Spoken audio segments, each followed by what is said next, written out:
ડોળા ફાડીને મારી સામું જોતો હતો. Good morning, Radhe Radhe. તો હું છું તમારો મિતુડો અને મિતુડાના મિની વ્લોગમાં તમારા બધાનું સ્વાગત છે. આ બધો સામાન લાવવાથી બધો દેવા જવો પડે ને પાછો. ગાય માતા હેન્ડબ્રેક મારી દીધી એટલે નકર આગળ ઠોકાય. આવું એક વાહન લઈ આવશે. આવી જાય ઇન્ડો વાલામાં દઈ દીધો એનો સામાન, એનો પાસો ને જોવા મળ્યા તો આપણે કેમ જાણે સોરી જવાના હોય એનો સામાન. આવી જાય મામાને ઘરે બેન આવી ગયા હતા, એને પાછા લેવા આવ્યા હતા જીજાજી. બધા સીધા બેસી ગયા કેમ જાણે એનો પાસપોર્ટ સાઈડનો ફોટો પાડતો ને આ ભાઈ તો નખરા કરવા મળ્યા. આવી જાય આલુ પૂરી ખાવા ગણેશની. આ તો હજી ફોનમાં સ્નેપ પડ્યા મૂકતા નહોતા. આ તો આ ભાઈ કે મને ફેમસ કરી દેજો.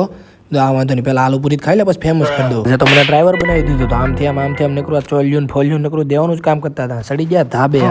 ઉત્તરાયણ વહી ગઈ હતી પણ આપણે સગાવાના હતા ને પતંગ થોડા ઘણાક બાકી રહી ગયા હતા, થોડા ઘણાક લૂંટી લીધા.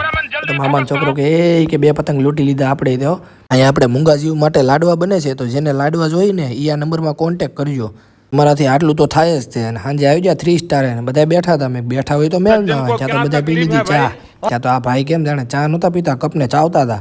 ત્યાંથી આવી ગયા.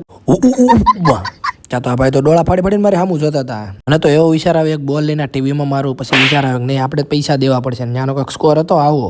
ત્યાં તો આ ભાઈ કાંઈક જો આવું કરીને બતાવે લે કે કોઈ જોતું નથી ને પેલા એ જોઈ લો ન કરી કે મારે એ તો અલગ પડી કે કાલે અમારી પાસે રીલ્સમાં આવી જાઉં.